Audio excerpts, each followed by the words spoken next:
Hello and welcome back to Crunch Time Live. I'm of course Santiago, joined today by my friend Matt Ward. How are you, sir? Good, very good, very good. How are you? I'm doing all right. Let's be ready for some week 6 action. It's a pretty crazy week. Bye weeks are finally here. We can't just work our It's a way real around week. these things anymore. It's a real Yeah. week. Hell yeah. Okay, so let's just get to some player news before we get to anything else. I see Good some call. comments already. We're gonna get to those. Just let's get to the news first. What do you have for me?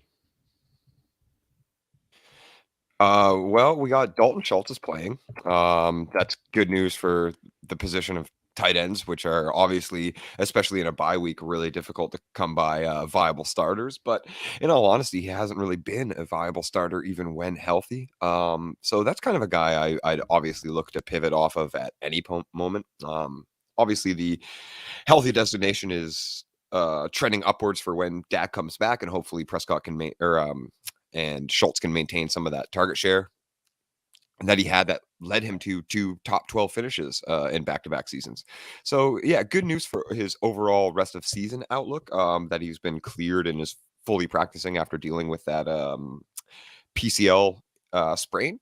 So yeah, definitely good news for rest of season outlook, but also just not great Dalton Schultz. So Right, right. yeah. Well, Um, oh, go ahead. players that are out on Sunday include Pat Fryermuth, Jarvis Landry, Michael Thomas, Rashad Bateman, Kenny Galladay, and Kadarius Stoney, if you care about that. Christian Watson for the Packers, Darrell Williams, James Conner, and Cam Akers are not playing. Some players that are actually playing confirmed are Jacoby Myers. Um, uh, sorry, also not playing is Nelson Aguilar for the Patriots, but Olave is not expected to play. So even though he's not declared out, he's not expected to play. Cooper Cup and Tyler Higbee both are expected to play. Yeah, and I Is that think anything? we'll get to it in a second, but there is a little question in the chat about Olave already. He will not play, and even if he does, it will be in a very limited snap participation. He's not somebody that you should start this week, and somebody else's was. I guess it really just opens up for Ramondre, but Damian Harris is going to be out for multiple weeks, it seems, with that hamstring injury. Right. Yeah. Ramondre is definitely an interesting option going forward. So let's just get to some questions, right? So right off the bat, we have one from Jake from IT. Very hard decision to make after a robbery. Rondell Moore and Devonta Smith for Javante, I'm assuming. Needs to start two. Devonta Smith, Rondell Moore, Hollywood Brown, T. Higgins, half PPR. What are you thinking? Uh, I mean, for sure, Hollywood. Like that's very easy. You're starting Hollywood every single week, no matter what. Even when Hop is back, you're starting Hollywood every single week. So it's going to be obviously just between Devontae Rondale and an injured T. Higgins. Man, T. Higgins having that Q tag all the way leading up to the game and what we saw last week. And I think what we're going to see a lot more, just in relation to the concussion protocol. Obviously, T didn't have a concussion, it was an ankle injury. But I think medical staffs in the NFL in general are pushing very, very hard for players not to be able to be on the field when they have these questionable designations that lead all the way up till Sunday. And obviously, you saw that happen not just with Higgins, but it happened with a few other players. Obviously, some were a little less high profiled than Higgins, but it happened a lot in 1 week actually. So that's something that I'm going to be monitoring just as a a narrative in general throughout the NFL moving forward. So Higgins is almost a fade for me this week, as you know, and for those that know me, know that that's not like Higgins is my hat hanger. Like he's my must start every week guy when he's healthy. But those injury designations have been worrying me a lot, especially with how we saw just guys, be cleared to play and then hit 10 snaps last week. So it's Devontae Smith and Hollywood Brown probably for me. I was about to say, you're not like, yes, you are worried about T. Higgins, but Rondo Moore, even though you love him, he's not an option. You just start over T. Higgins, even though with all the No, questions around him, right? Yeah. 100% no. Yes, and yeah, you did bring that. I do love Rondale. Yeah, but But no, of yeah. course, like I'm not a crazy human. You would still start T Higgins over him, and I think, to be honest, I would shade Devontae Smith over him a little bit in that Dallas matchup as well. Although that doesn't look like the best matchup on paper for any wide receiver on either side of the ball, I kind of think that they're going to hit that over. Right. Yeah. So I guess the answer is Smith and Hollywood.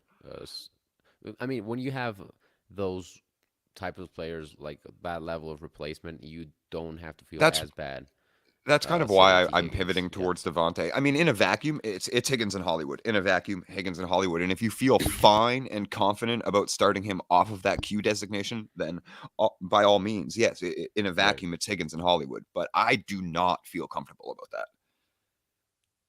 Yeah, I agree. I agree. And if you have the option, just go with the second best.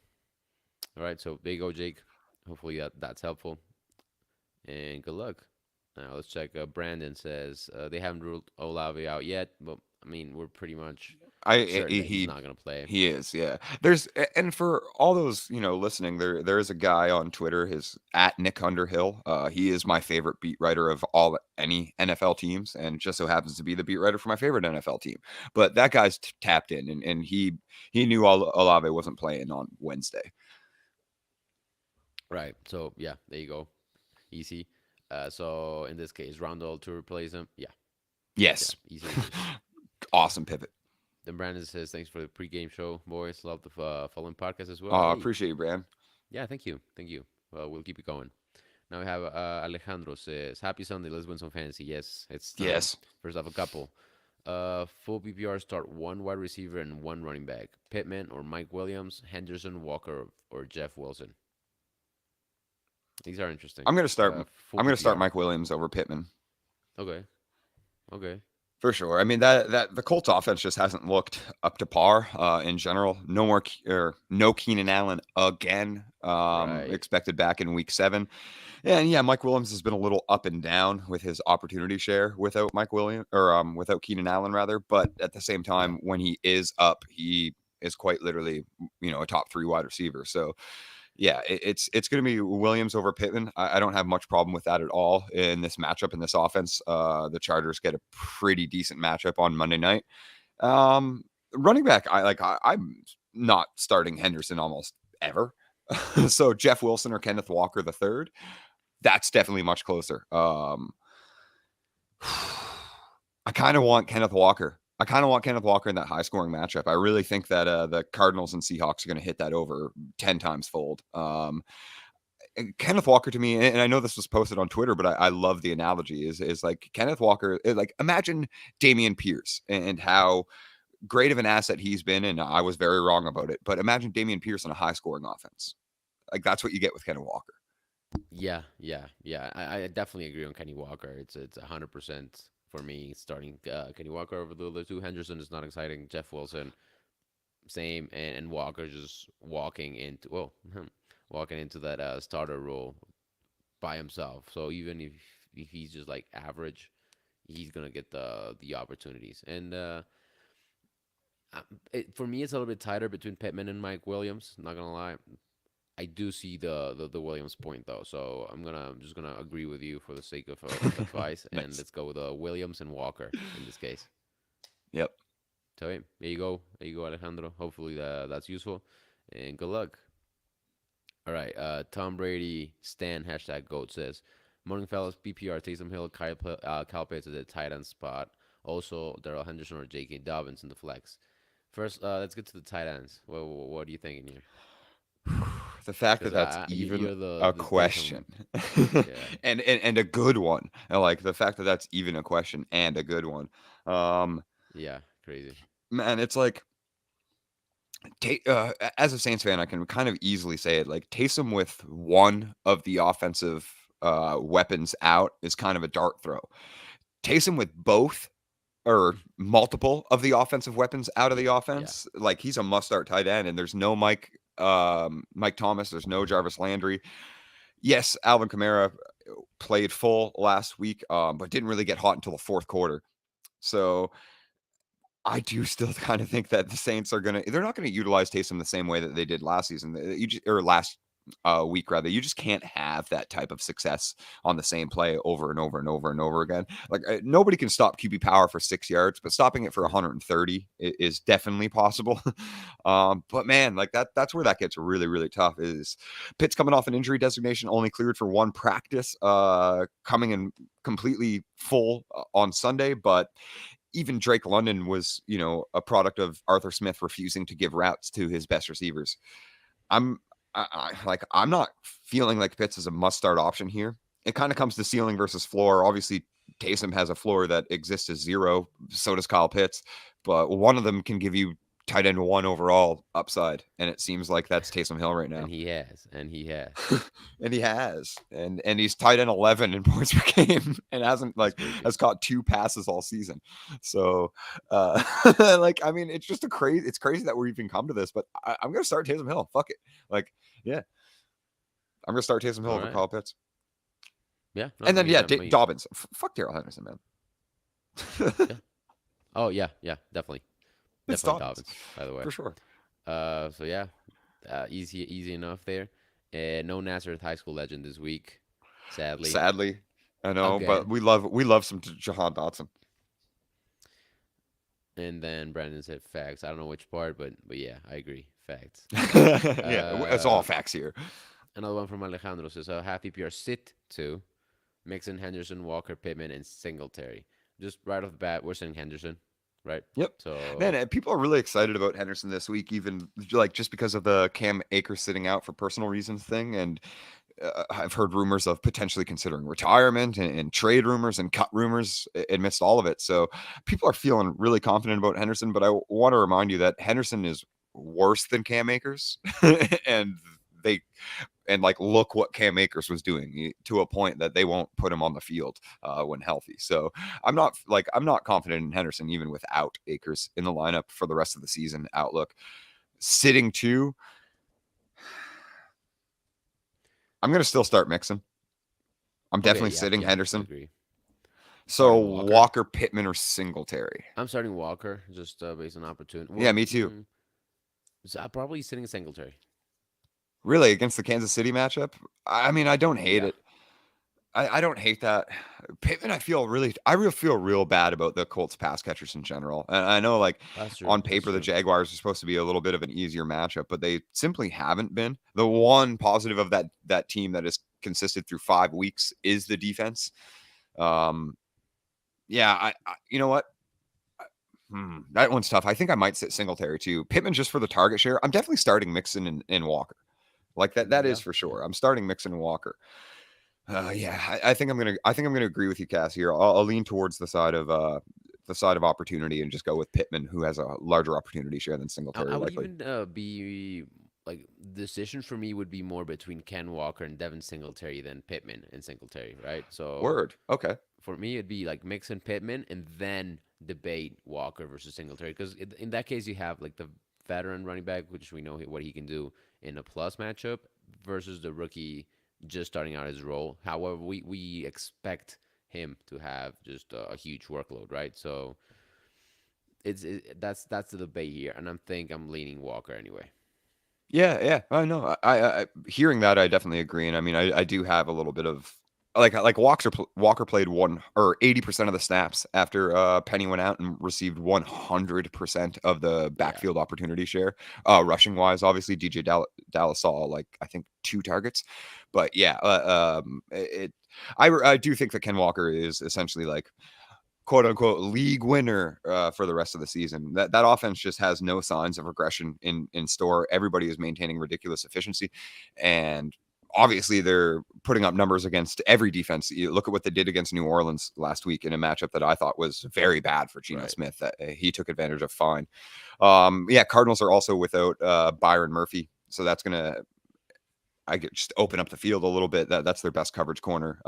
Buda Baker's going to have to play a little bit more in the box and outside, so that should open up the run game. Yeah. That was talking myself into what you already Yeah. said. I do agree. Yeah. Yeah, I do agree. There you go.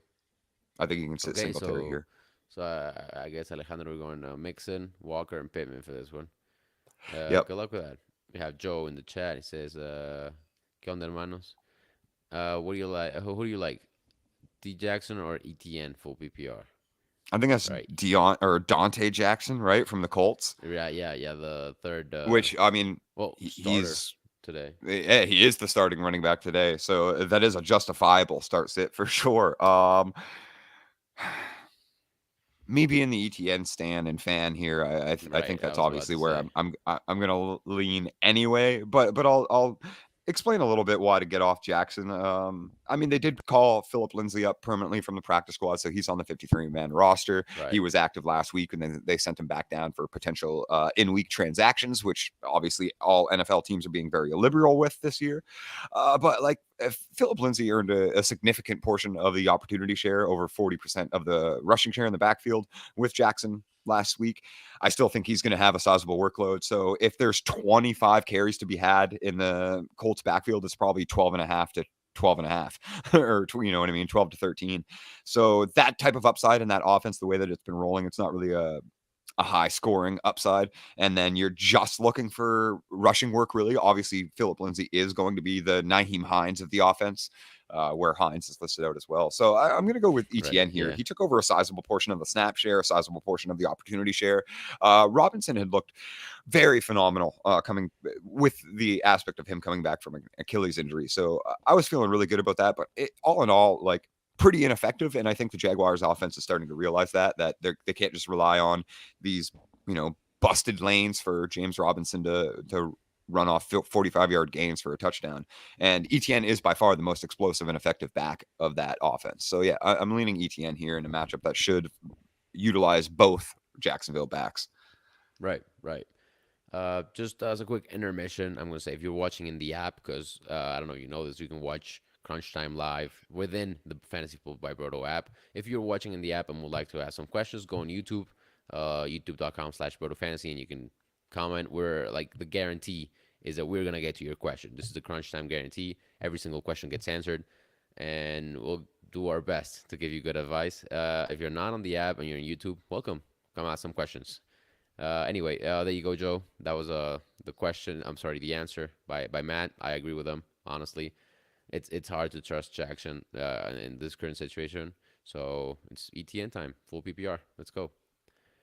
Oh, okay. We have some corrected Charles. statements. Yeah, I said, morning, guys. Injuries and buys have made my starts decisions for me. Just popping in to say what's up. However, he said later, scratch that. Have Jackson after hearing the ETN question. Do I go pick up Lindsay? If there's like an open spot on your bench or somebody that I wonder what would be like a good example for me as an avenue to like drop somebody for Lindsay. I'm trying to think of like it just when the tier break is, but yeah, I mean, yes, in a vacuum, yes, I is full would add PPR, Lindsay by the way. even if you're not using him in your lineups. I would add him just in case. Like, what happens if Jackson gets hurt?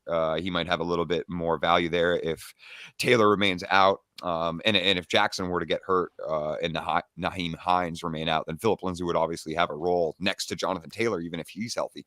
So yeah, Yeah, I would but, pick him but, up. but Just what type of role? Like a meaningful one? A fantasy yeah, meaningful one? good point. Good point. I mean, in these situations, it's kind of just like I do like to play strategy game here a little bit of keep away for sure. Right. That's true. But it just Where depends on what you have to drop to have them on your exactly that's roster. kind of I where I was wouldn't trying to drop come up anyone with a that tier breaker. might be useful because I don't think Lindsay's gonna be quite useful at all. It's kind of a one to 2 week rental for sure. Yeah, at most, at most. So it just depends on who you have to drop to get there, because otherwise, it's not gonna be worth it. Yeah, But here yeah, I think a good example would be like almost like an injured Jahan Dotson or something like that. Like people would be looking mm, to you know, somebody I that you guess might yeah. see droppable. So that would almost be like the tier break for me. I wouldn't drop any player that's going to come back and have starting significance. Right, But right, another for guy sure. that you're like riding with, volatility and minimal season long upside, maybe would consider it. It's definitely just a per team based thing. For sure, for I don't, sure. and again, it's not somebody that you're picking up to necessarily start. It's more just a keep away situation and see what happens if somebody else in the backfield were to meet injuries. So if you can send us some options of who you'd be dropping, maybe we can give you some better analysis. But just as a rule of thumb, I probably wouldn't pick him up. Like Matt said, it's keep away, so it's just like a last thing, but it's not someone you're expecting to start, so it's not someone you should be paying a lot to start or to get on your team Facts. rather. So yeah, there's that. Let's move on to another Alejandro question. Full PPR sit one. McCaffrey, Mostert, Eno. Wow. Only reason I'm truly considering sitting McCaffrey is because Rams are first worst defense and defensive matchup rank. Hold on now. Bars. Yes, however, uh, I think true matchup rank is a great tool. I've used it a lot in the past. I had a very good Hayden Hurst call. Was it last week? 2 weeks ago? I think it was Last last week. week. I mean, Yeah, it worked last both week. weeks. Yeah, yeah. I've had a couple of very good calls using true matchup ranks. I think it's best when used to decide on fringe players. When you have a stud like Christian McCaffrey, I'm going McCaffrey over Mostert, Eno every single day, not thinking about it Yep. twice. Even though they're facing the worst, and maybe Mostert or Eno are facing the easiest, I'm still going McCaffrey because those types of players have the potential regardless of their matchup, right? So true matchup rank is more useful when trying to decide between fringe players, just as a rule of thumb, in my opinion. So that said, what are you thinking, Mostert, Eno? Yeah, I mean, it's starting McCaffrey for sure. Yeah, we just gotta I'm pick the starting second Eno. one. I'm starting Eno Benjamin. He's in my top 16. Well, Interesting. 15th Interesting. overall. So Eno's in my top 16 this week. Mostert is not. So there you go. I mean, that's the analysis needed. I really love, in this Seahawks matchup with I mean, I do think the over hits. That's something that I've got to bet on. Cha-ching, for this week. And I mean, yeah, you saw what did in just a limited opportunity share after Connor went out last week. He took over that backfield. Essentially, was given a workhorse role in the last quarter, and scored a touchdown and 55 yards on only 8 touches. Like is a very explosive runner. I've always liked him in Dynasty for a stash for years since he came into the league, just based on the way that the contract situation was going to play out in Arizona with Kyler getting the huge extension that happened this year, and then Right. being well over the cap to be able to keep a running back on roster. So, I mean, in a starting role, man, is what I've wanted the entire time in his career, and I genuinely think he can put up RB1 numbers if he's given 20 touches a game. All right. That's interesting analysis. I'm not as high on him I love as Eno. you. I mean, it's a plus matchup again, like against the Seahawks. So as a fringe player, true matchup rank does come into play, and it is a good matchup. So I'm I'm Yeah, and it's I'm trusting you on over this one. over I'm not. Mostert isn't like that difficult for me. He gets Minnesota. That's a pretty mediocre middle of the Right. range matchup for Yeah. true value rank. And has the best rushing production matchup for any running back in fantasy football today against the Seahawks, who allow 170 rushing yards per game, which is last in the league. So yeah, I mean, honestly, I'm starting over a lot of guys, let alone fringe guys like Mostert. Okay. I'll go with you. I'll trust you. Let's go with McCaffrey and Eno. Sit Mostert, Alejandro. So yeah, there you go. Good luck with that.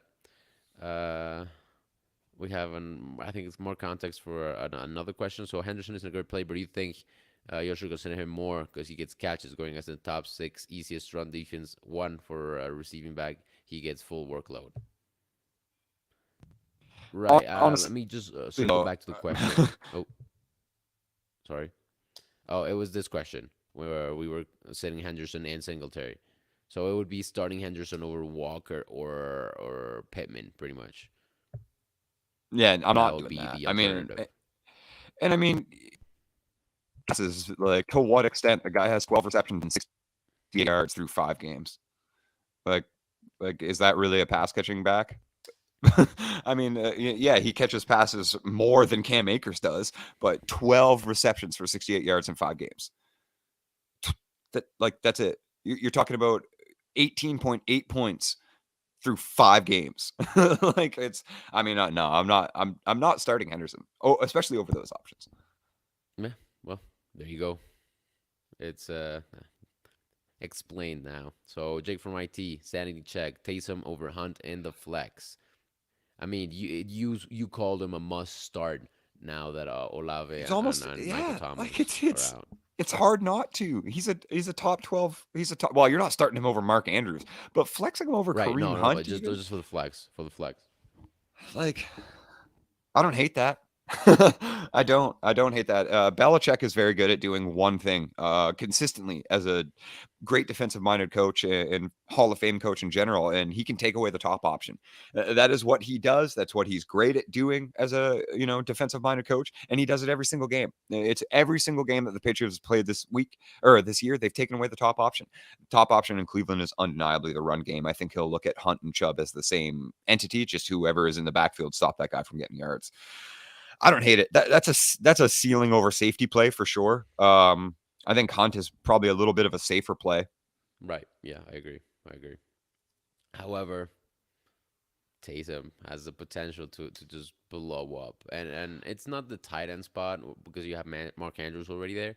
So if you have the potential in the flex spot to just go off, I think it's worth it. So yeah, there you go. Yep. This is regarding the Lindsay pickup. It's a dynasty league, had an open spot, didn't drop anyone, so nice. Yeah, absolutely. Now Especially in it's running Dynasty. back quarterback 100%.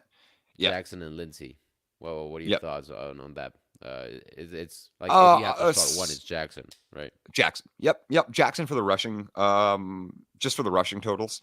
I think Lindsay, like you can literally look at it as like a discount poor man's cheap version. What like this is Taylor and Hines. Lindsay is Oh, Hines. okay. Jackson is Taylor. All A right. very very dollar store version Yeah, of yeah. like Dollar store version is right. All right, so there you go, Charles. Good luck. I'm hoping you don't have to start one of those, but if you do, it's Jackson. Jackson. And Uh, in Dynasty, Philip Lindsay on an open roster spot is definitely worth an ad. Yes. all right. So Christopher says full PPR start one Jerry Judy or Jalen Waddle. I'm going Waddle. Like Waddle, even with honestly, Skylar Thompson, I don't care, man. Yeah. yeah, and even like Jerry Judy does have a plus matchup, but has not like he does not have the numbers to back up this particular decision, in my opinion. Right? Agree. Okay, on the same page. Uh, so let's circle back. I'm skipping a couple questions before, so but we'll get to those. We want to hear your in-depth analysis of Taysom while you're here. Yeah, I mean, and as the resident Saints fan and the guy that kind of follows that beat maybe more than any other analyst, just because it saves my anxiety knowing what's going on with my favorite team. It's essentially this, like it's a three-tiered thing. If all of the weapons in the offense are healthy, Taysom Hill is a guy that you can put on your benches with confidence. If one of the offensive weapons in the offense are out, say like a Kamara or MT, Taysom's somebody that has fringe tight end one upside, and is a very volatile boomer bust option. Multiple weapons in the Saints offense out, Taysom's a must start. And that's what we have this week is we have every starting receiver other than Marquise Callaway listed as out for the contest. We have Alvin Kamara still dealing with injuries, who missed one practice but practiced in full twice. And I mean, that was exactly essentially the lineup that led to Taysom being tight end one overall without a single pass caught is no receivers. So Dalton starting again, it's going to be the same offense that we saw operate against Seattle last week, and it will be obvious. I don't think 38.1 PPR points or whatever and 3 rushing touchdowns for 160 some yards. No, I don't think that's happening, but I do think he finds the end zone. I think that's almost a guarantee because they have no one else to do so. Kamara just really is not an inside the 5-yard line back. So just And QB power, right? QB power, right? And dude, like for as ridiculous as it is, like Taysom Hill could literally stand behind that center and scream QB power, and nobody would be able to stop it. Like it's ridiculous how effective that play is for a 6-yard gain, and then Yeah, obviously the potential to yeah. bust for 65-yard gains. It definitely gets you the yards when you need them, and Taysom knows it. It's The an Saints know it. unstoppable play. Yeah, yeah.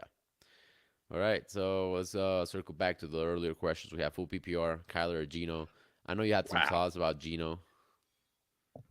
I For do. you, for those who don't know, we at Broto write a weekly sleepers and busts article where we give one sleeper and one bust for every position. Matt had some thoughts about Gino in that article this week. Go check it out at brotofantasy.com, but give us the gist of it.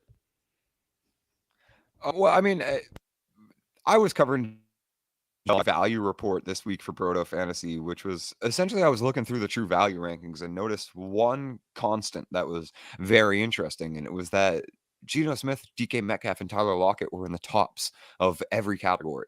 And Geno at this point in time in the NFL, like this isn't a hyperbole. He is the most effective, efficient, and accurate passer in the NFL. And through 5 games, one of the most accurate, effective, and efficient in NFL history.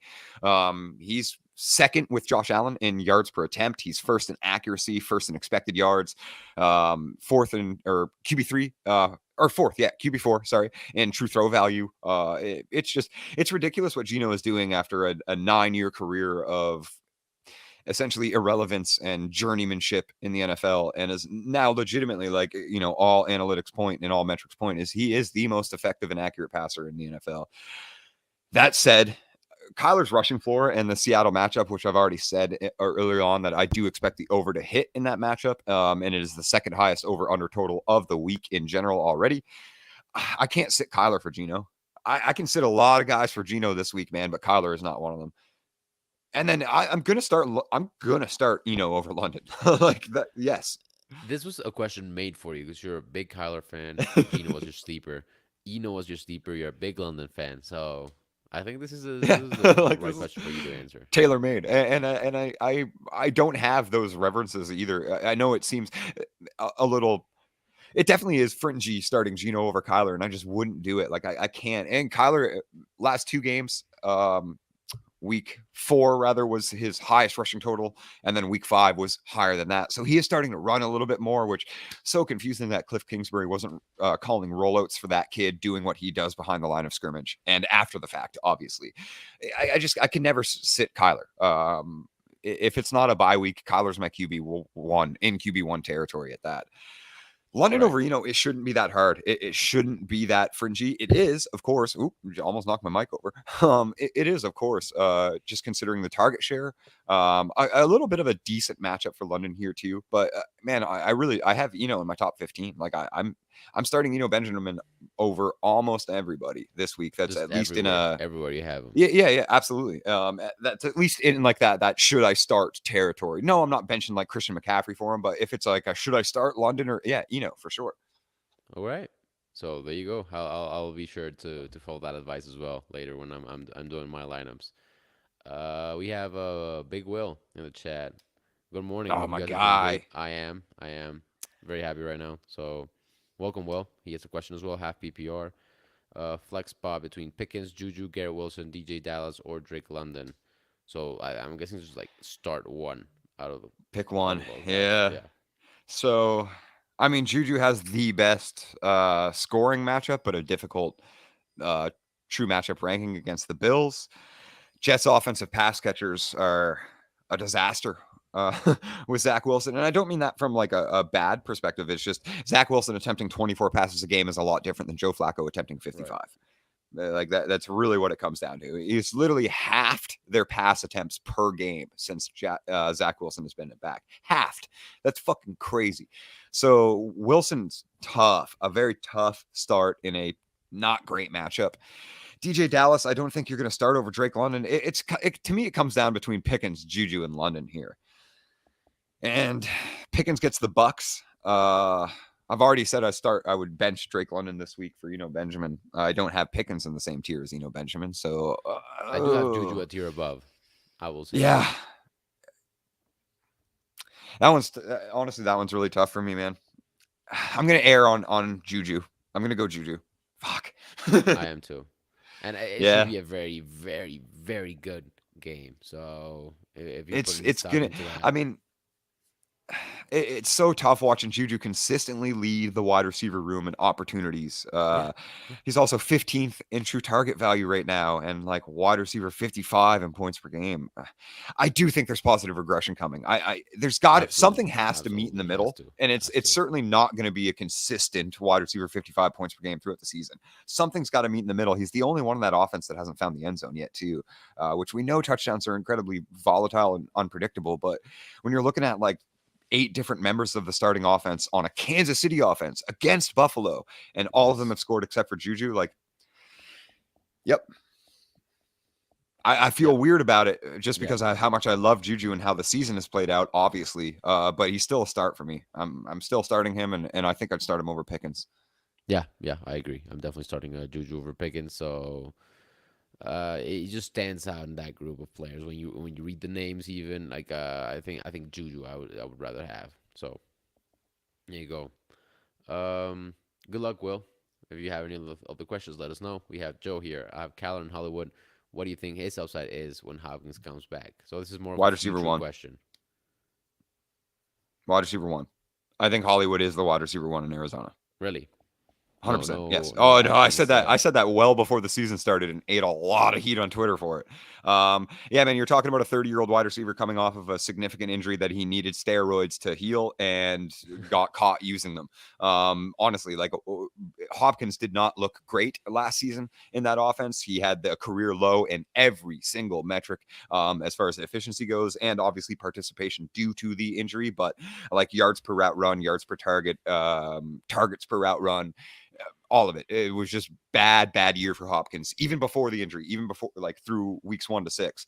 I genuinely think, and this is from a cash at YZR Fantasy, posted this on Twitter quite a while ago when we were both very high on that Hollywood train, and specifically to my tweet about Hollywood overtaking D Hop even when they're both on the field together. Is Hollywood has led his team in receiving production and opportunity, meaning targets and route, in every single season of his football career except for his rookie year. That's talking about college too. College when he shared the field with CD Lamb and Mark Andrews. And every Right. single year in the Ravens offense except for his rookie year, which he was like 4 targets behind the team leader. So like Hollywood is a wide receiver one. People refuse to admit it, but every single team that kid has ever been on, he's the number one wide receiver. Okay. Well, that's that answers the question, Joe. I suppose. So yeah, the London, sorry, the London, the injury part is a very good point. However, he is still DeAndre Hopkins, so we are going to have to He's see. nuke. It's going to be a Oh very yeah, interesting for sure. situation He's for nuke. sure. And I mean, man, Mike Evans is Mike Evans, but an 18% target share can lead to great production for them, but it certainly does not hinder Hollywood. All right.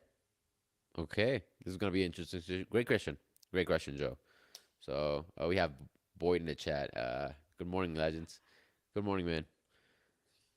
Happy to see you here. If you have any questions, let us know. Hit him We're here up. for it. Let's take a break from the questions a second, and let's talk about your sleepers and busts. We've mentioned them a little bit. We mentioned Gino. We mentioned Eno. Ooh. So give us the Bars. rundown on them and why you like them so much this week.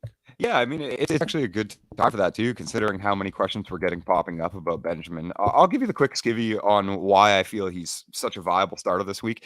I mean, he's been creeping up the Cardinals depth chart all season, seizing valuable touches from James Conner for big gains on the ground and through the air. His tendency for explosive yardage has kept the chains moving for the Cardinals at crucial points throughout the entire season. So he's always been a important player for them, just has never received the volume. He's averaging 5.5 yards per touch, 3.81 yards created per touch, which ranks 13th and 10th amongst all running backs. And he's got like he has the lead role to himself. Connor's going to be out indefinitely with a rib injury. It's not just 1 week; it may creep up into further weeks. And from kind of my dynasty mind creeps in here is the more that they use Benjamin, the better for their offense moving forward with Kyler on that big contract. Connor's out after this year, regardless. And they don't have the money to sign a starting running back or to draft one higher than the third round to keep him on a rookie contract. Like, that's how bad their cap situation is going to be next year.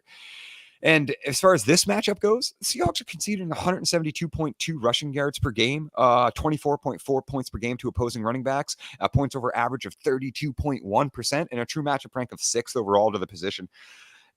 Showed everybody what he's capable of on a slight increase in opportunity in week 5. He took 8 carries and 3 receptions for 52 yards and a touchdown against the vaunted Eagles defense. Seattle's a much easier defense to exploit. And I really don't think that there's any limit to Benjamin's production in a 3-down workload. Like, he does have RB1 upside. Like, I mean, I more than willing to eat or the RB1 overall, or just No, RB1 in well, top 12. Okay. I mean, in all honesty, Oh, the RB1 spicy. situation in fantasy this year has been incredibly variant. Even in specific to years past, there's been so many different, like, oh, this guy finishes, RB1 overall and then RB45. Right. So, Yeah. Yeah. yes, I mean, yes, he does, especially in this matchup. Season long RB1 overall, no, I'm not going to get that crazy. But legitimately, like, I think Benjamin, if he were to be given a full 3-down workload for any week, would have top 12 potential. All right. We will. This is gonna be his trial run this week. We'll see Yeah, I'm how getting well that bold goes. here. It was Yeah. an You are all a in little bit. for a one matchup type of thing. But if there's any one matchup to pick it against, I would say it's the defense that allows more rushing yards than anybody. Right. Right. Good point. Good point. Now that's How do you want to talk any more about Gino? Well, actually, for one, I should probably give credit out. I mean, I did write about Gino this week, but that in the sleepers and busts, it was specifically Nick. So shout out for that. My Gino article was more onto his efficiency. We can talk about a sleeper a little bit though. Like, I mean, I think you should start Gino. Kyler Murray is not somebody that I would start him over. Like, we had that question earlier, but man, that We matchup established that. that matchup's very exciting. That matchup's very exciting for both quarterbacks. Should be a high scoring affair. And Gino has proven, other than 1 week, literally 1 week, that he is a must start option, regardless of the defense that he played against. Like, he just lit the New Orleans Saints defense, who, only allowed Tom Brady to pass for 130 yards. He just lit that New Orleans Saints defense up for a QB4 overall finish. So like Gino really is the real deal, man. And it's a huge different nuance and tangent to talk about, QB development and stuff, but it's incredibly interesting to me that he looks the way that he does 9 years into the league. Yeah, yeah, it is very impressive. So you talked about Rondell Moore, right? So that's your Yeah, I other. mean, You've that is been the other. It's a calling hot Rondell Moore week for weak. sleepers in Yeah. in the desert state, man. I mean, it's Rondo week. It's Rondo week every week, but specifically the week. Obviously, we talked about that Seattle matchup again, and no Connor. Not being a pass catching back, and Rondale already having at least 2 targets out of the backfield in every single game this season. I think you could definitely see a little bit more backfield work too. I mean, the Cardinals immediately inserted Rondale into his rightful role as the primary slot receiver upon his return from that hamstring injury that kept him out the first 3 weeks. He's performed quite well, in all honesty, in his first 2 contests. He has 13 targets, which is an 18.9% team share. He caught 10 passes for 79 yards. Obviously, a volume play. He's a low A-dot guy. We know that. But that's fine, because he's quite literally a generational athlete in open space. 65 of his 79 total yards have come after the catch. He's averaging 5 yards after the catch per target. Like, imagine a quarterback can target a guy. Every time he targets him, he gets 5 yards from the point that he caught the ball. Like, and no, it's not like top in the league, but that level of efficiency is what Rondale Moore is known for, is taking short yardage for massive gains. And the volume is steadily increased up. We haven't even seen him on a full snap count yet. Last week was supposed to be his first week back. He came back a week earlier, had 85 and then 92% of the snaps. Like that, Rondale is 100% of the snaps, as long as there's 2 wide receiver sets or 3 wide receiver sets kind of guy. And I think that's what the Cardinals going to use him for. So increased role trending up, increased matchup trending up, and just the way that offense is shaking out. It's not AJ Green. Hopkins is not back. Connor is hurt. Darrell Williams is hurt. Doesn't catch passes. It's the Rondale, and Hollywood show today. You muted yourself. I'm sorry. I was saying you have to consider Ertz in that show because Yes, you do. that's a But I mean, but it's juicy also tight end matchup.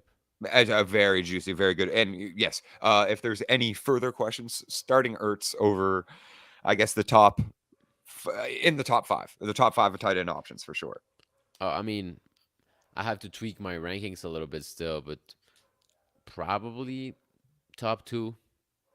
So, like, if you're asking me, start blank or or Ertz. If blank is not Mark Andrews, I'm telling you Ertz, pretty much. That's where I'm Fire. at right now. So yeah, this is the matchup for Ertz. Anyway, let's keep it going. Boyd says, haven't even looked at my leagues yet. Yeah, yeah, for sure, for sure. I know it's one of them days. I'm the same. I usually set my all my start sit stuff after the show, so we'll see how that goes in a little bit.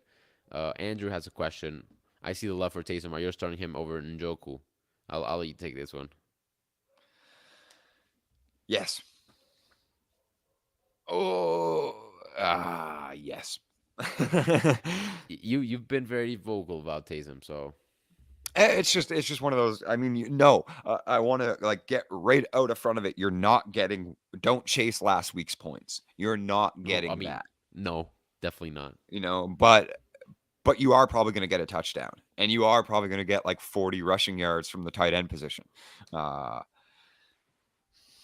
I really like Njoku this week. I was talking about it a little bit earlier with how Bill Belichick is so good at just shutting down the primary option. Like, and he'll let teams beat him. He'll willingly take an L to like hang his hat on the fact that Nick Chubb only had 35 rushing yards. You know what I mean? Right. Like, so I kind of like Njoku as a boosted matchup against the Patriots, even though the true matchup rank doesn't necessarily indicate that he's the best starting option. I said it earlier too. It's the upside play. Like when there's multiple weapons on the New Orleans Saints offense that are out, like Taysom's upside is undeniably massive. It's fucking a cheat code. Yeah, I think I'm going to start Taysom over Njoku. I think I am. Okay. Yeah, I think I agree, honestly. Would you consider, just think this, starting one in the tight end slot and then one in your flex slot, or no? Is that too Yeah, much? almost. Exactly what I was just about to think before we moved on to is I would almost start Njoku as the tight end and then flex Taysom, especially if like you're flexing somebody like a fucking man, I don't know, like Tyler Algier or some Deontay Jackson, like the starting fringe running backs, right? Yes, Like yes. that's kind of where my head was going with that. If you're using one of those guys as a flex option just because they have starter workload, I would take Taysom there. Yeah, absolutely. I agree with that as well. So there you go, Andrew. Hopefully that helps. We have one from Brandon now, asking Kong with the bounce back. I hope Now, this so. is an interesting situation. This is an interesting situation I've been monitoring because last week, Kong was outsnapped by Uzama by one snap. Uzama had 41, Kong had 40. However, he doubled him on targets, right? So Kong had one, Uzama had two. Do you think this is a product of the QB change? Do you think this is a product of just sometimes it happens, some weeks it happens? Or do you think this is just going to go on now because Uzama turns out he's better than the Kong? I What's your definitely think it's analysis? the former of those three options. Just look at the passing volume stats. Look at how many pass attempts Zach Wilson has attempted since he's been back, and how many Joe Flacco attempted through those first 4 weeks. Tyler Conklin is the pass catcher. Uzama is a better blocker. That should not even be a question. So that's why you're seeing him get more snaps when Brees Hall is getting 25 carries because Uzama's blocking out there, and Conklin's not doing that. Now, I do think that Conklin is consistently going to be the number one target earner of those two tight ends, and probably, third option tied with Corey Davis, so to speak, even though, Elijah Moore hasn't been the stud of past. So, Yeah, moving forward, I do still think it's Conklin's tight end room to own as far as the receiver goes. And yeah, the more that they run the football, the more that Uzama's going to be out there. That is definitely, positive correlations.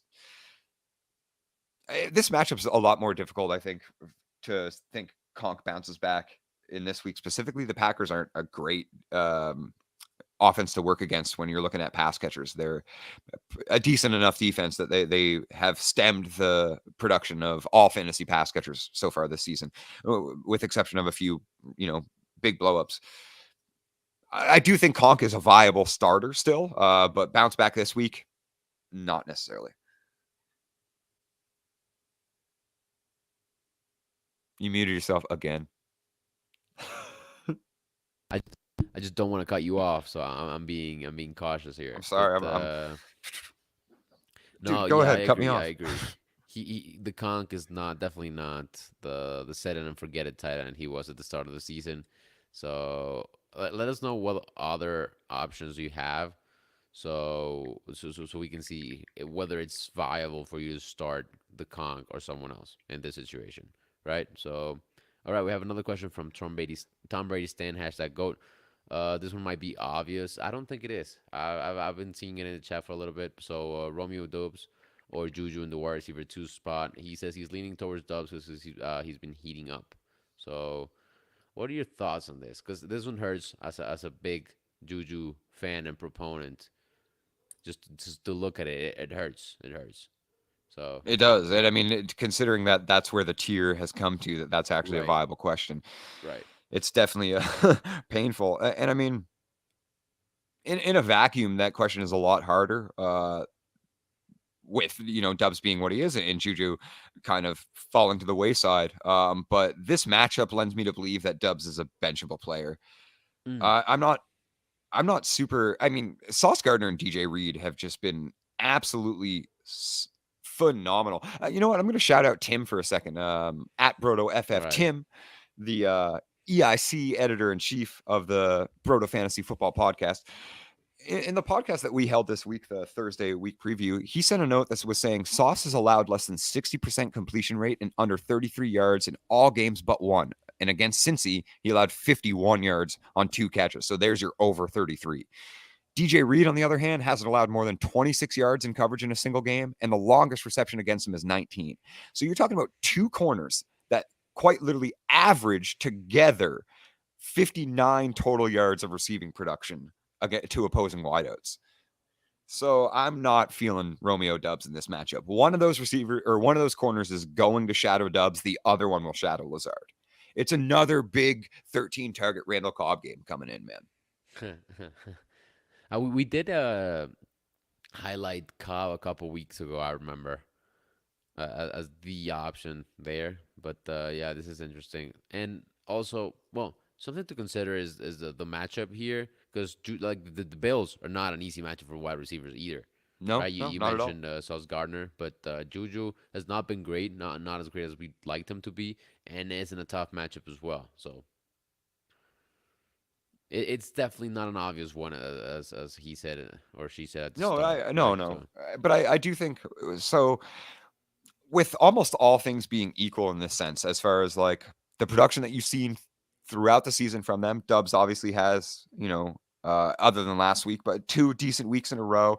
Juju has the opportunity share in a Kansas City offense that is catching passes from Patrick Mahomes. So and Dubs obviously from Aaron Rodgers. So the situations in general are kind of similar.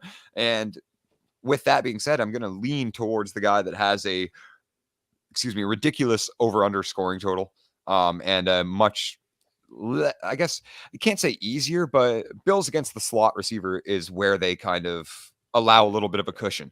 Whereas Dubs will get shadowed by one of those two. So yeah, I'm gonna lean. I'm going Juju here. I'm gonna ride it till the wheels fall off. okay. And I think this might be the last week. I mean, if you can't do it in this week, man, the wheels are falling off. The targets are there. The targets I for know it's Patrick in. Mahomes are there too. So this is weird. It's gonna be a tough week to call it a hat hanger, because of the matchup.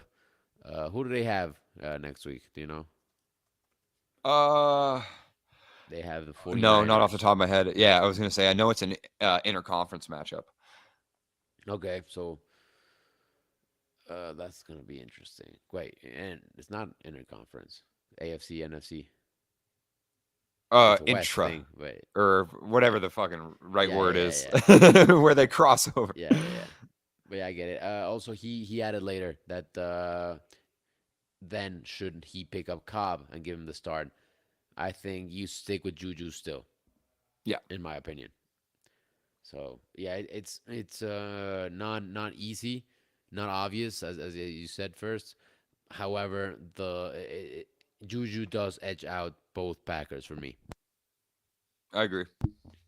All right, so there you go. Tom Brady stand hashtag goat. Good luck with that. Boyd says Rondell is a short king. He is. Then he said I'm starting Zach Gentry in a league. Pray for me. It's gonna Wow, be a tough one, my guy. And that I'm not gonna lie, is it's gonna be a tough one. And yeah, we ugly. did comment that the Jets had to rely on the run, and then the unleashed Breeze. So the conk took a big hit. I would not be starting him in the foreseeable future unless we see things go back to what they were, or just be a little bit Yeah, we nicer just. I with mean, we the need conk. Wilson to attempt passes closer towards league average. 24 pass attempts a game is obviously not. Yeah, I think he's gonna regress to the mean a little bit. It's not gonna be the norm. So yeah, we'll see. We'll see.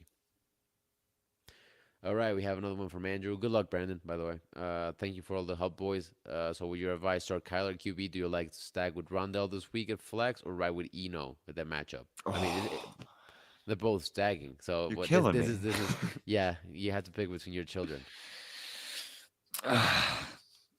you know, yeah, I'm that confident. I might be Oh, look you're like a top 15, right? freaking fool. Yeah, well, exactly. He is my top 15 running back. I So, mean, and yeah, Seattle is much easier on running backs than they are on wide receivers, right? So, yes, yes, and it's not like you're considering the wide receiver one even.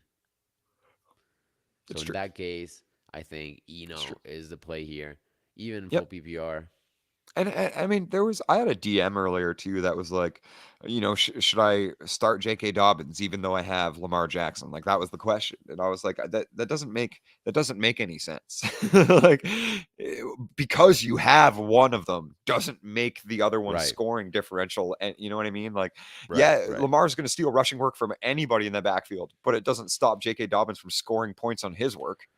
I mean, and I feel the same way about questions that involve, oh, my opponent's starting this player. Should I start this player to counteract their Right. points?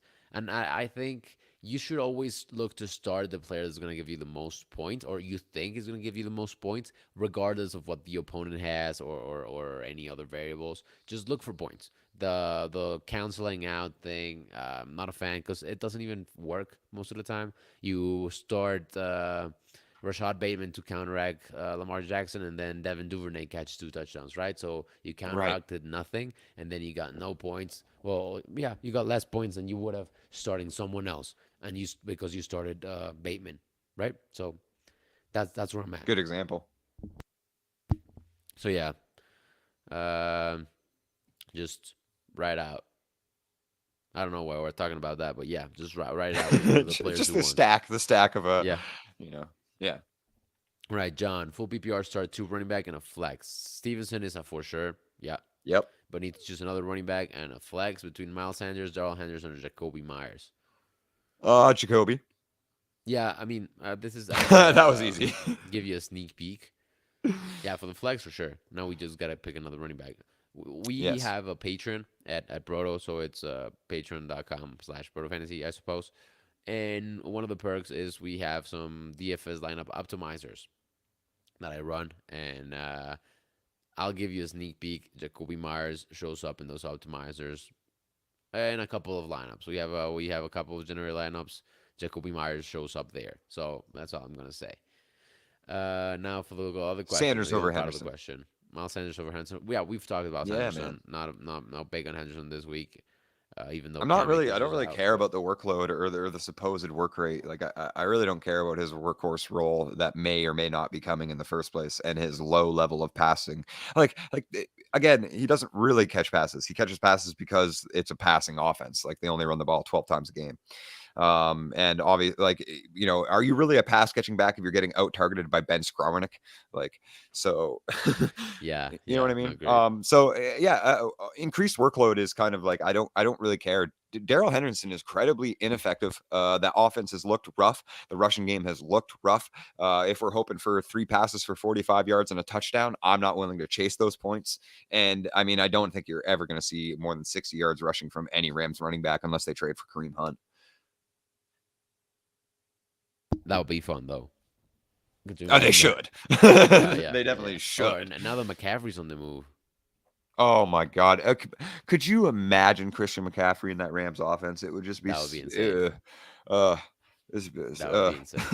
Yeah, a little bit too powerful for my liking, right? But yeah. So the conclusion is, yeah, Stevenson, Sanders, and Jacoby Myers, Yep. John. Good luck with that. I think you have a solid combo. And Miles Sanders has been shocking this year, honestly, in a go way. In a very good way. I mean, they finally did what we thought any team that drafted him should have done out of college, and that's just give the kid a Yep. 70% opportunity share Yep. and Yeah, just he watch the he levy is that break. that type of player. Yeah, he's really Uh, taken over that backfield, and all my Kenny Gainwell shares absolutely hate it, but I don't hate watching players succeed at any level. So yeah, I stayed away with that from that backfield entirely, and now it's backfiring a little bit with the Sanders emergence. But I mean, I'm okay with it's that. probably the I'm okay right with my process in all decision. honesty. Yeah, Although I mean, he yeah, was like a 10th round pick this year, so yeah. A lot of upside there. so If cheap. if you got him Yep. late, good job. Now, well, good luck, John. Hope it turns out. Hope it was a good advice. Boyd says, watching Juju get 8 targets every week and do nothing That's for fantasy brutal. breaks my heart. It's awful. It's awful because he's getting those 8 targets from Patrick Mahomes too. It's not like Zach Wilson targets, right? So, Yeah, yep, 15th in true throw value because obviously Mahomes is ranked in the top three, as he always is, being Patrick Mahomes. But that's where that leads me to positive regression is coming for Juju. I'm definitely willing to take the loss and say that positive regression is probably not going to lead into wide receiver one territory. But he is going to put up more points than he is currently. Like I guarantee that. yeah, yeah. I think you are You didn't right. look as confident. I mean, well, what can I say? I'm just disappointed, honestly, at this point. So Yeah, I mean facts. it's just I'm perplexed. I'm disappointed. Nothing left to add there. We have one actually from the Twitter. So we are live on Twitter as Fire. well. We had some problems at the start, but we're live now. So this was Deion Jackson or Travis Etienne. Who would you start? I think this is a little on the easier side. Yeah, ETN. Yeah, of course, of course. It's just people love to just go and say and pick up the guy that's just getting into that starting role and Yeah, plug and especially in play, redraft leagues. Yep. expect a ton of points, and yeah, in redraft, of course, and it doesn't pan out every single time, and a lot of people are gonna be disappointed. It even happens for highly touted handcuffs. Madison had a terrible game last year where he was just oh yeah, plug and play, it's Madison week, and he just didn't deliver, especially now that it is the third string guy and he's probably not very good, like not at the same level as JT. So if you're expecting that type of output, you're done already. And also, I have to say, if you're watching on the Twitter and want to see your questions up on the screen and make sure we answer, because we have the crunch time guarantee, which is we answer every single question. It has to be on the YouTube for that to apply. Terms and conditions do apply because otherwise we might not see them. Like we sometimes don't get the Twitter comment. So if you're on the Twitter, want to ask a question, go on the YouTube, which is brotofantasy.com slash youtube.com slash brotofantasy, and come ask your questions. All right, moving on with Boyd. He has Melgo, Zeke, or Dobbins half PPR. I'm guessing it's just start one. So what are you thinking?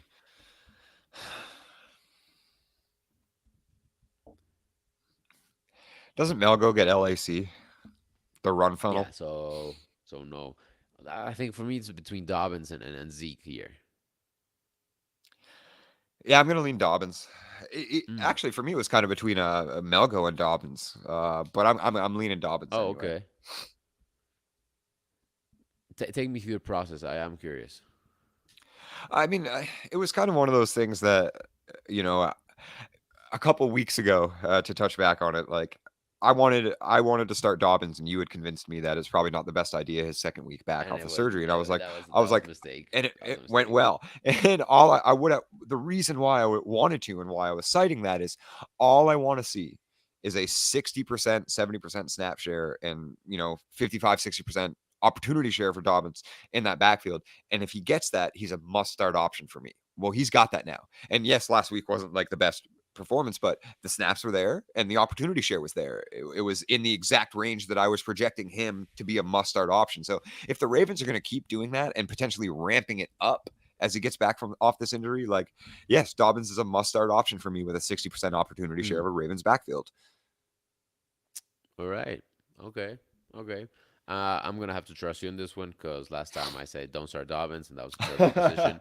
You were more on the fence. You sided with me. That was a mistake. So okay, Boyd, you It's go with just Dobbins. it's really Go just ahead. the lead back in a Ravens offense. No, you're not catching many passes, but I mean, hey, JK has been catching some passes, so maybe that Four. continues too. But I like Dobbins. I like their matchup a little more than Zeke. I also am general with Zeke. Like Pollard's always been a big boomer bust, like blow up big play guy, but the last 2 week opportunity share is kind of getting a little interesting. It's However, it's a committee. fantasy is also all about having fun, and if you want to Yeah. have some intense fun, go with Melgo so you have something to look for in Monday On night. Monday night. Maybe get That's a a fact. miracle win.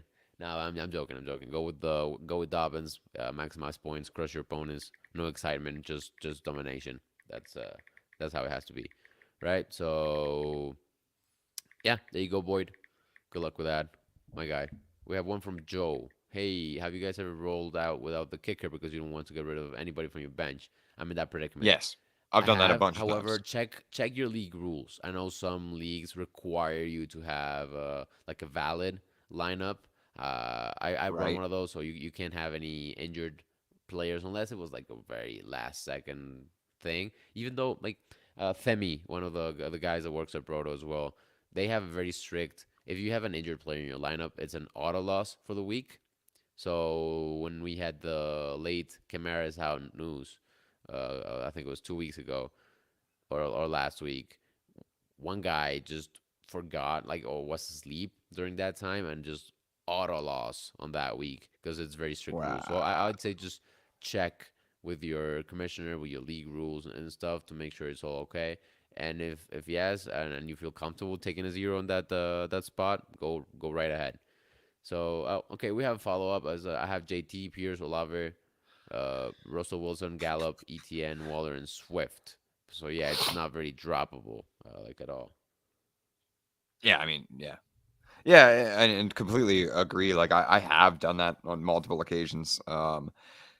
And I mean, sometimes kickers get you negative points. So it's actually not even like a bad like ceiling True, scoring strategy. true. But obviously follow within your league rules. You don't want to be the one manager that people are, up in arms in the chat about. But as long as your league allows it, I wouldn't drop any of those guys for a bye week replacement kicker. That's for sure. Right, right. So yeah, if it's allowed, just maybe go with it. Like just take the zero. Uh, go ahead. It's a scary move to do, but it's a veteran fantasy move for sure. Oh, right. Boyd says Melgo revenge game against a team that was on a 55 years ago during Cold War. Yeah, revenge game on Monday night ought to be interesting. So if you are into that, play fantasy for the interesting aspect of it. Go ahead and start Melgo over everyone, over CMC if you want. I don't care. Uh, but yeah, yeah. I part of the Hayden Hurst call I had last week was yeah his target share yes his QB's throw value the defenses just soft spot weak spot for tight ends and revenge game against his former team. So it was all the factors combined, They and it they panned out. drafted Hurst ahead of Lamar. Yeah, yeah, they did. So, but yeah, Oh, wild world. the Ravens are one of the softest defense for tight ends right now. Just some confirmation on the later slate players. Damian Harris is out. We expected that. Jarvis Landry is also out. Hayden Hurst, speak of the devil, is confirmed in, and Jacoby Myers is also confirmed in. We assumed they were expected to play, but now we know for sure. And Nice, yeah. in case you cared, Kyle Trask is out. Oh. In case you were depending on him, if your week depended on Kyle Trask, you were already losing. But just now, so you know, he is definitely out. Facts. Like, All right, so yeah, you're right, Boyd. We'll keep an eye on that. Brandon says just added Rondell after the injury report. Let's fucking he's added. added. Nice, What a nice. league. Yeah. Yeah, Good that's nice. ad. That's nice. Yeah, great job. Great job. See if you can start him because he is the sleeper of the week. Yep. Brought to you by Matt. So if you can start him, he's just laughing. Yeah, yeah, that'd be very very nice. Boyd shaping up beautifully for Milk Garden, 2.7 point banger. Yep, it is. Yeah, I mean, That's how it goes. I don't know how much I buy into the revenge game narrative. Like, I mean, no, I no, definitely Boyd not. kind of But put it out there. That was it's like fun. It's fun. 55 years ago, dude. It is fun though to just give it a little bit of context, if you will, right? Oh, he played better because he was banned, right? So, all right. What do we have? Jacoby playing. Let's go. Nice. Yeah, Me yeah. I too. think this is gonna be a I good love week King for Kobe. Jacoby. I already teased it a little bit, but he is a player I'm watching this week for sure. Also, Brandon just picked up Eno in case you wanted more. Fire. Stay active on them waivers, bro. Oh yeah, oh yeah, oh yeah. It does pay off as we've seen firsthand right here with Brandon. Uh oh, Wendell is healthy apparently. I must start according to Boyd. Getting Wait, to who? watch Rondell and Wendell today. Oh, Wanderlei Robinson is in. Oh, one delay. Oh, sorry. Is that how you say it? Wandale. No, but it should be Wanderlei. I mean, he would be ranked way higher in everybody's Ah, rankings if he pronounced it Wanderlei. this guy. I mean, yeah, he is active according to Boyd. I must have missed that piece of info, but yeah, apparently I he mean, the is. Giants need it too. Darius Slayton was leading the team in routes and targets last week. Obviously, we know how bad the Kenny Galladay situation has looked. Yeah, he is officially active for Week 6 as of 2 minutes ago.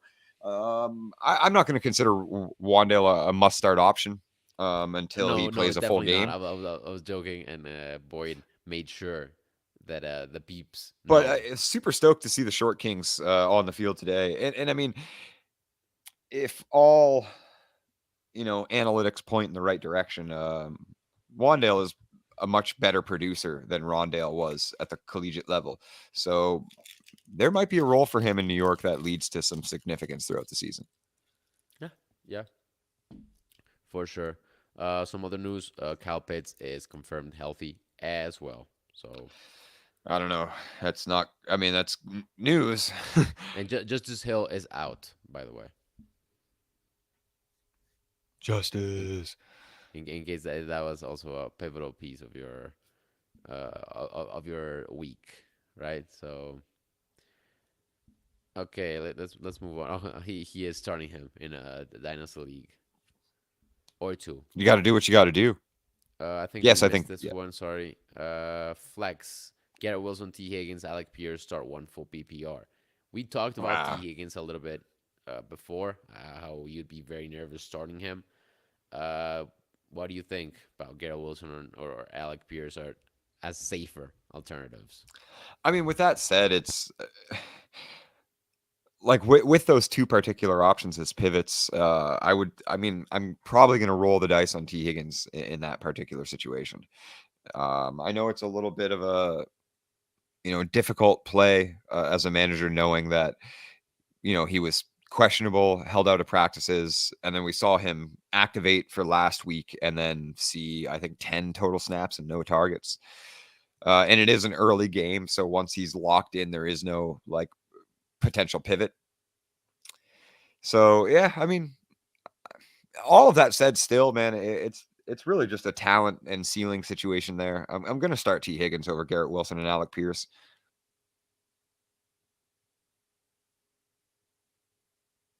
Cass, you're muted again. Oh man, I'm so Third sorry. time's This a is the charm. third time. Yeah, yeah. T Higgins was active last week. Actually, he Yeah, just did not get a lot of playing time, right? So that's just I take it as a good sign, as the trending in the right direction. And this week he should, emphasis on the weird pronunciation of should there, because we don't know. He should be good, and if he is definitely better than Garrett Wilson and Alec Pierce. So the way I like to think about this is talking about point probability, right? So how many points do you expect Garrett Wilson to score? Just give me a number out. It doesn't have to be very good. 12, 12. Okay, Alec Pierce, 9.5. 9.5. How about T Higgins? Like, let's assume fully healthy. Yeah, well, I mean, T. Higgins fully healthy is wide receiver one overall potential, so Okay, just give me a number. 20. 20. And what are the chances he plays? I mean, he's gonna play. I mean, what are the chances he is like in a full role? Like, give me a percent.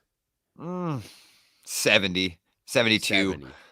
72. All right, 72. So if you take 72% of the expected points, which you said was 20, that's 14, which is still better than Garrett Wilson and Alec Pierce. So that's how you play with the probabilities, right? So I'm expecting 70% chance. Like, these are all mind estimations, nothing very scientific about this, but it's a good way to take your mental process and start to set decisions, right? So am I okay with 70% chance of T Higgins?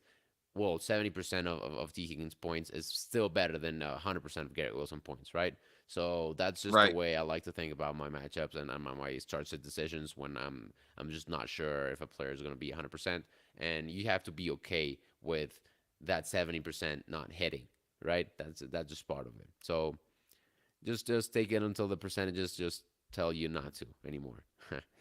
uh, so yeah, there you go, Mitchell. Good luck. Brandon does have love waivers. I mean, I when you mean, you're pick him, killing you it on know, waivers, boy. yeah, yeah, he is good. He is good. Um, Andrew, do you think CD is going to play? Killing me in that late spot. Yeah, Yep. is it the Sunday night, right? The Dallas Yeah. Eagles. Yeah. Sunday late. Yep. So according to Adam Schefter, he is expected to play.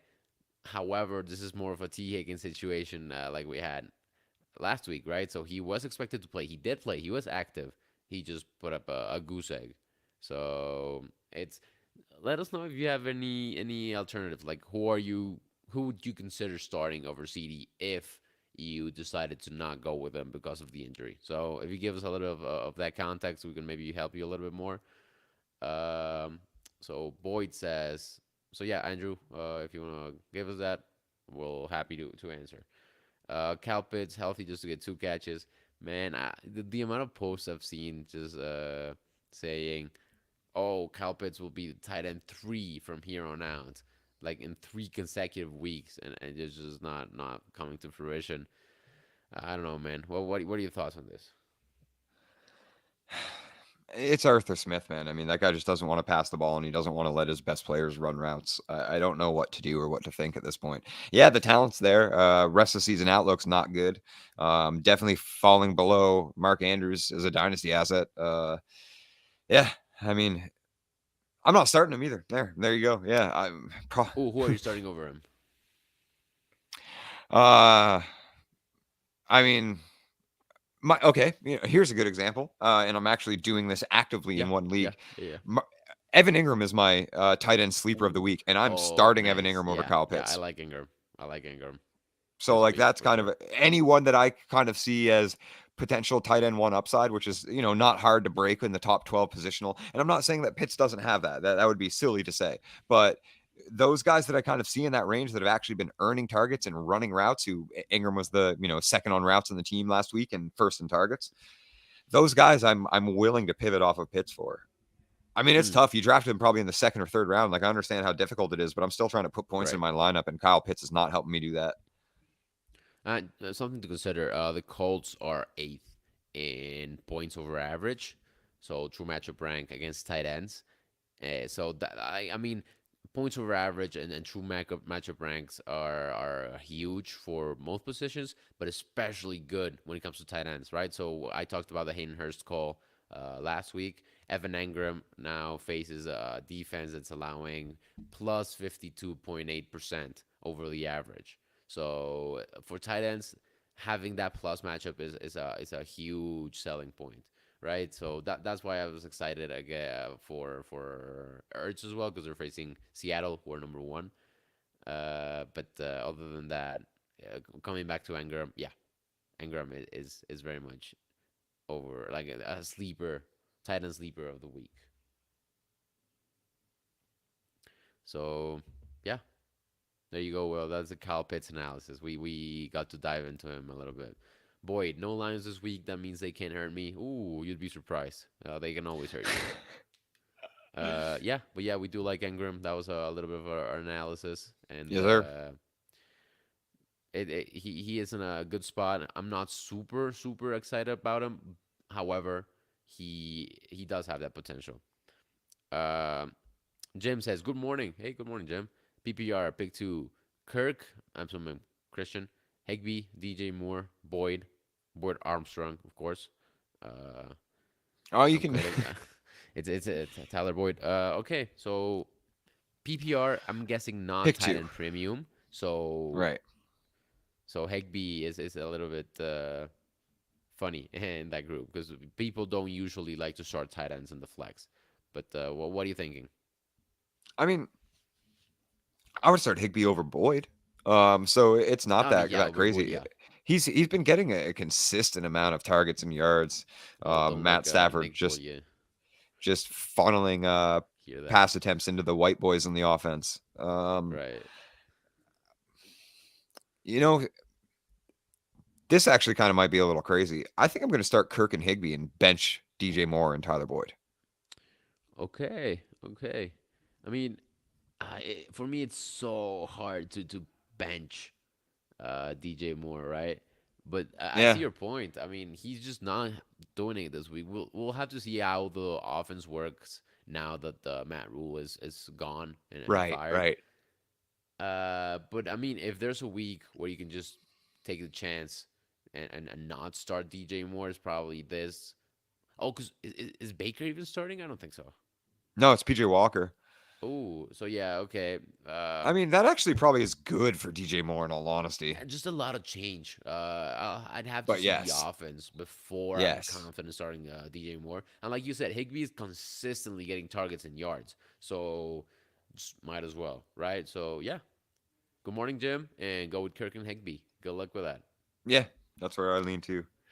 We have John here. Star two: Brees Hall, Ramondre Stevenson, Jeff Wilson, Devin Singletary, half BPR. So it's just sit one, and I'm leaning. I mean, I'm definitely starting Hall and Ramondre. I don't know about you. Yep. Yep. So it's Oh no, between Jeff 100%. Wilson and Devin Singletary right here. And we talked about them both a little bit. Not very positive light, either of them. But just in the plus Kansas City matchup, I'm probably going Singletary. What Over are your Wilson? thoughts? Yeah.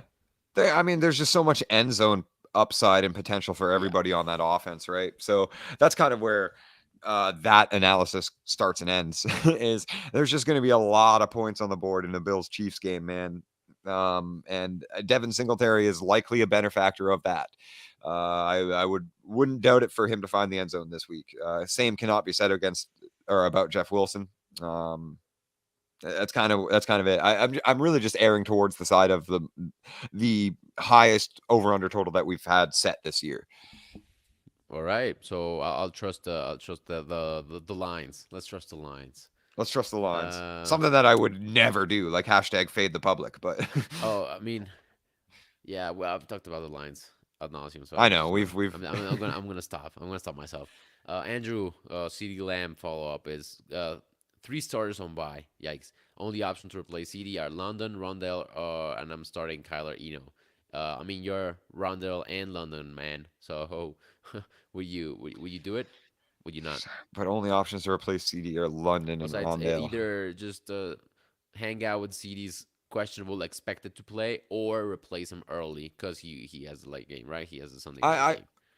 I think that those aren't like the worst pivots for sure. And obviously, I'm high on Rondale this week. Yes, you're starting Kyler and Eno, good choice. I'm gonna roll CD out still. I'm gonna roll CD out, and kind of to the point variable that you were talking about is I expect 70% of CD snaps to still outscore 100% of London's Right, right, yeah. and Rondale So for that matter. I just want to give a little right, right. So well, confidence there you boost. go, Andrew. You just have to be on the edge of your seat until Sunday night and see what happens. Uh, Mikal, Michael, I don't know. Titan spot, Taysom Hill, Everett, full PPR. This is one tailored for you. I want to hear this. This is kind of almost my cutoff point, like top six tight end, which I have Gerald Everett in the top six this week. Again, it's going to be the same idiom with Taysom in almost every start sit. It's ceiling versus floor. I think he undeniably has a higher ceiling than Gerald Everett does. If you're projected from behind and like have a 20-point gap to cover or something from Thursday night, then I would just roll Taysom and hope for a similar blow up. Obviously, not the same one that we got last week, but a rushing touchdown and 50 yards on the ground would be more than enough to suffice starting him over Gerald Everett in this format. Full PPR doesn't really matter for a Taysom Hill start question because he ain't catching passes. I mean, yeah, I mean, especially for tight ends, because one touchdown makes you top five, no touchdown makes you tight end Exactly. 72, right? So if you have that possibility of touchdown, maybe you take it. Yeah, I So, mean that's kind of it. I just said like that's exactly where my cutoff is, and I wouldn't be mad at starting Taysom in this position. But to give you like a true like, yeah, you must start him over Gerald Everett. I don't necessarily feel like that's the case. And again, like I don't want to chase last week's points, but I do expect Taysom to find the end zone. Like I with Dalton at quarterback, with Thomas and Olave and Landry hurt, and Kamara dealing with his injuries and his right, right. decline, like I really do expect Taysom to find the end zone this week. All right. So, yeah, there you go. It is a good bet, according to Matt Ward. Uh, so, yeah, Lions always hurt, and you do have to start Boyd Armstrong. All right, we have one from the man himself, Tim Petrop, EIC. Hail Mary, Lazard, Hunt, Rondell, pick two. Yeah, this one's for you. I'll leave it up to you because I know what you're gonna say, and I just want you to say it. Okay, I'll say it. You're gonna start Rondale and Lazard, There you go. Because and I know why. you talked I about already Belichick. Yeah, shouted out. I already shouted out Tim's DJ Reed and Sauce Gardner stat that he brought up during the podcast. So I know why Tim would definitely have some reverences toward Lazard, but I shouted out my depiction of how Bill Belichick's going to handle that Browns offense, and it's 100% going to be containing whoever the is in the run. backfield at any given moment.